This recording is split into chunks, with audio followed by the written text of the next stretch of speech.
Prince Ali, fabulous he, Alibaba. No, we're not just having a sing-along, we're talking the live-action remake of Aladdin. I'm Sasha Pearl-Raver, and this is Screen Junkies News.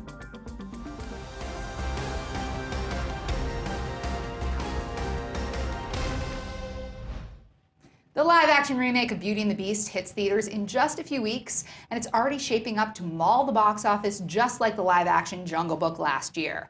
Never one to rest on their laurels, Disney is pushing on to the next live-action remake already, Aladdin, written by John August and directed by Ritchie. In an interview with Collider, producer Dan Lin spoke about the importance of racial diversity in casting, taking a swing specifically at the casting of Jake Gyllenhaal in 2010's Prince of Persia. With me to break down our casting choices, talk about the importance of diversity, and also what we want to see in this remake, I have with me Dan Murrell, looking so glassesless, and Markia McCarty. And of course, on social, we have Charlie Feldman. And we asked you guys about your casting choices. We're going to get to that a little later in the show. But right now, let's start off with specifically what Dan Lin said. In the interview, he said, quote, "Listen, I'm very fortunate working in Hollywood. I am diverse. So when I came in to make the movie, I wanted to make a diverse version of the movie. Lucky for me, Ritchie has the same vision and Disney has the same vision. So we're not here to make Prince of Persia. We want to make a movie that's authentic to that world." Burn. Yeah. Hey, but he's not wrong though. Yeah, to be honest, it's called Prince of Persia starring Jake Gyllenhaal. Gyllenhaal. Yeah. No. Yeah, no. So do we feel that this is an important thing for them to do? I'm starting with Dan specifically.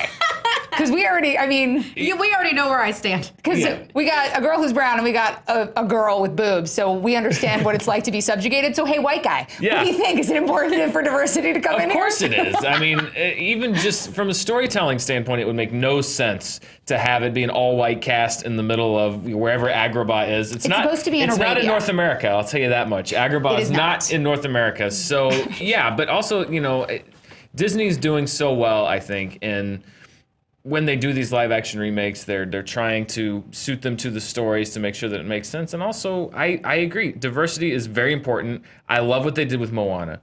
What they did with Moana was an extremely diverse movie. It was a very strong female lead character. The native people were treated very well and with respect in that movie, but that wasn't what the movie was about. It was just, that's what was so great about that movie was it was so welcoming and open in a way that was just natural to the story, that I think that they would have to do this with Aladdin because there's really no other way to do it. And doing it the old way isn't going to work anymore. It just won't work, and it shouldn't work. Absolutely. And also with Moana, we were able to find a newcomer who is so incredible. Markia, what are your thoughts on this?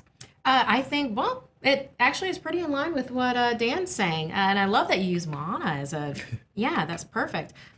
Yes, because it's past time to not have Gods of Egypt or Prince of Persia. Oh, yeah. Or what was that one, Exodus? Or what was yeah. that? Oh, okay. The passive movie my mother's been waiting for years. Yeah. Yeah.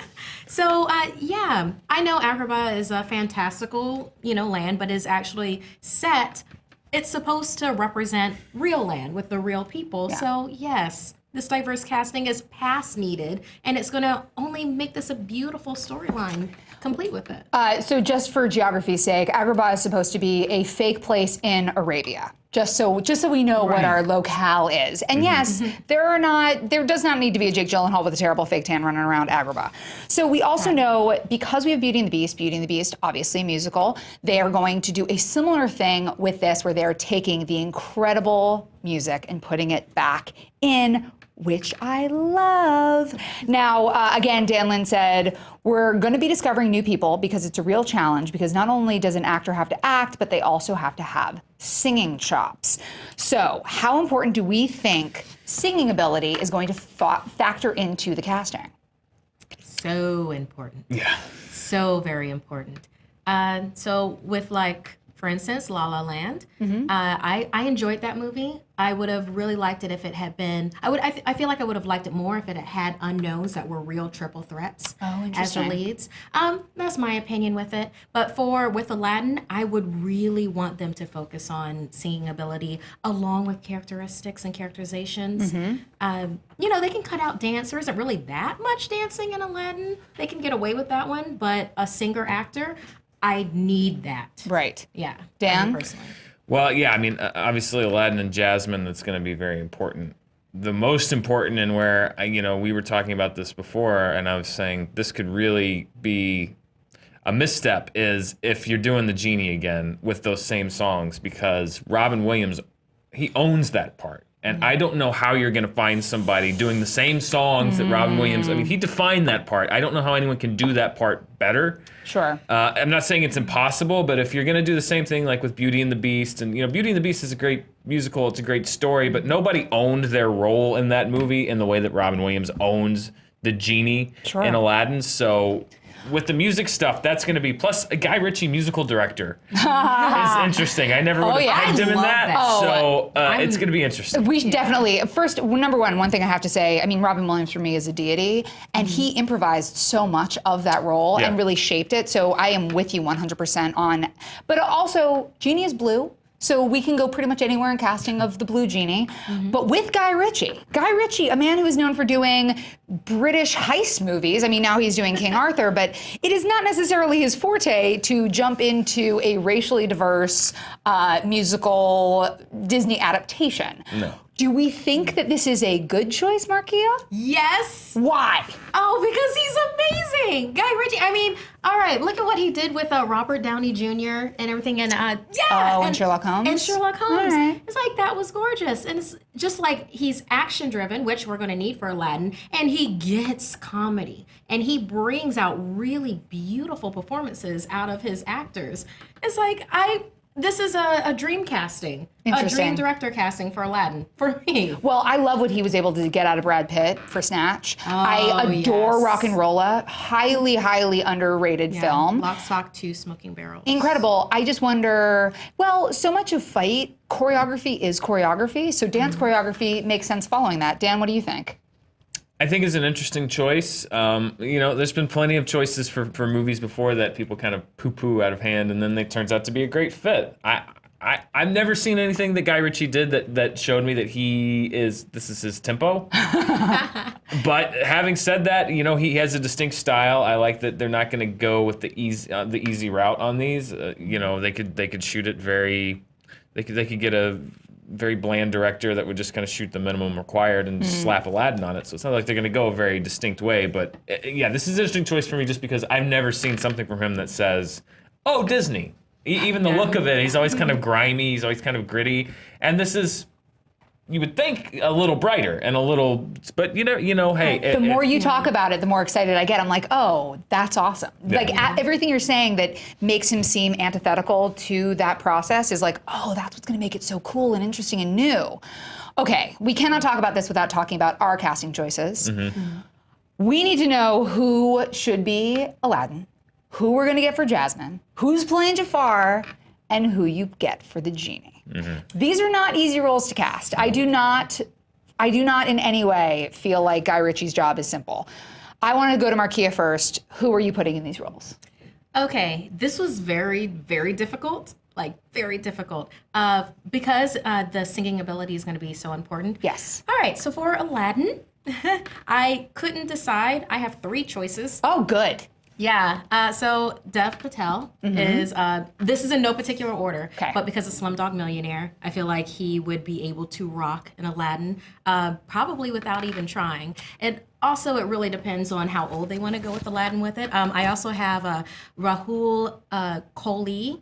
He's the morgue guy from iZombie. Got it. He is incredibly talented and very funny. I have no idea if this man can sing or if he can dance, but he's also pretty darn handsome. He's very handsome. I think that would be a very snarky Aladdin to have. And then, of course, there's Suraj Sharma from Pi, Life of Pi, and he's beautifully expressive in everything that he does, and I think that he would really, really rock an Aladdin.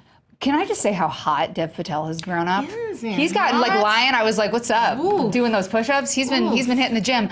The only thing with Dev Patel is he said during Slumdog Millionaire that he's a terrible dancer, and that was very difficult for him. So I don't know that he would want to do it. And also, he's Indian, not Arabian. Yeah, but But okay, what about for Jasmine? I have no idea. Unknown. Unknown. Good answer. What's Janelle Monáe doing right now? No, unknown. Jafar.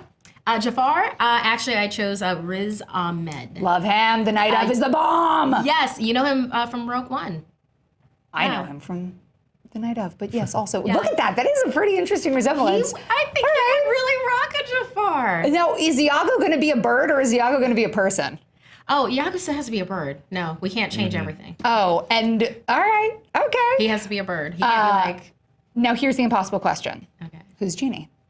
Okay, so I chose, keeping in mind, Genie's blue, and we're trying to get somebody completely different, but I also need for someone to be an improviser, a comedian, comedic chops. I chose Kevin Hart. Kevin Hart is a great comedian. He's super funny. He's got the timing. I loved him as Snowball in The Secret Life of Pets. And I think that under the direction of Guy Ritchie, we could actually have a very interesting Genie. And then I know we didn't cast Iago, but I want him to be Aziz. Okay. I am so sad. That's I perfect. want him to be Aziz. I need Yes. Jay Washington here right now to do a Kevin Hart impression of the Genie. All right, Dan, what you got? Well, with Aladdin and Jasmine, I was looking up some. I couldn't find a choice that I liked, and I think that they go the Jungle Book route, and I think they cast unknowns. I think Sure. that I think that worked out pretty well for Jon Favreau. Yeah. I think that he found somebody that he could kind of shape into that process and really fit into that movie.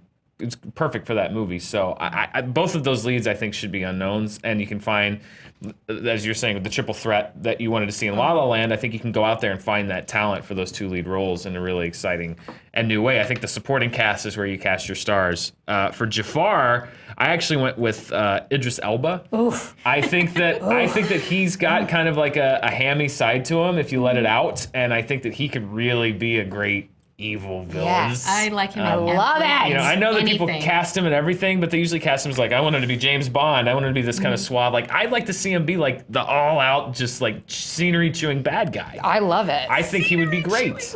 All right, Genie. Genie. This is impossible. It's an Genie's impossible. question. You have to have a guy who can do everything. You have to have a guy who can sing and dance and do comedy and who's a good actor.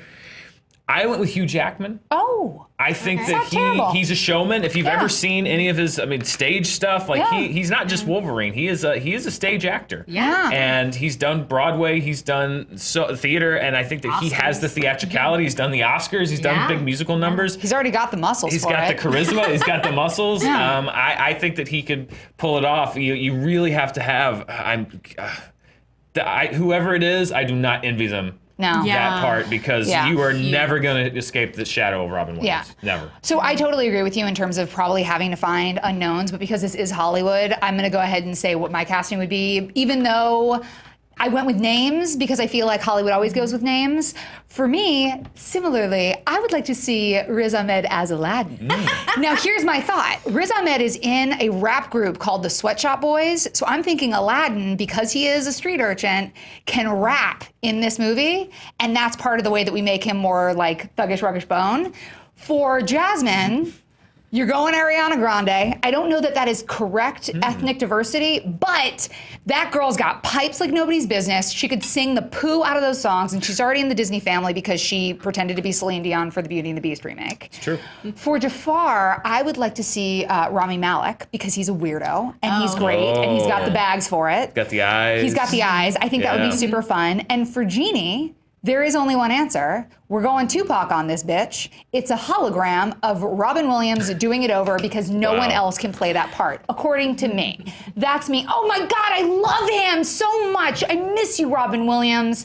All right, but we went to you guys on Twitter. We wanted to know who you thought could play the Genie, and we are going to turn to Charlie Feldman now. What do you say, my love? Some quick fact-checking.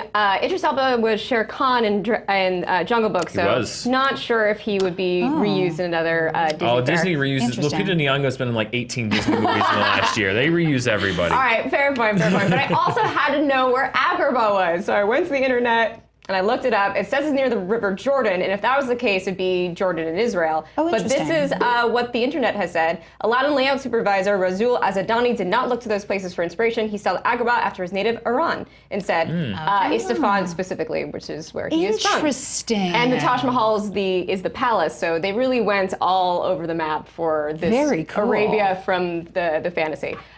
So what did the internet say about the genie, the impossible to cast genie? Daniel Wolf says, it's going to be a completely different take on the genie. I'd like to see Kumail Nanjiani. I think he could make it his own. Oh, that would be cool. That would be very cool. And then we have Sarah Terry, who says, I know he's basically the busiest man alive, but fast-talking, quick-witted, great voice. Lin-Manuel Miranda. Oh my God, yes. Oh, finally. I can get behind that. I can get behind that. Wow. Yes. Here's my call. Since Aladdin was my favorite of all the Disney movies growing up, I feel really strange about recasting Robin Williams, but here's what you do. Change the Mandela effect so it's real. Make Sinbad from the 90s the genie, so then it's real. Then he really was in a genie movie, and we could all feel better about our lives and our mistaken memories. I love that so much. I'm dancing to it. Finally. Oh, I love this. All right. Well, we need to know what you guys think. Who would you cast in this movie? Let us know in the comments below. You can tweet us at SJ News. Give us the cast and tell us why you think they're perfect for the Aladdin remake. And we'll see you again soon on Screen Junkies News. Bye-bye.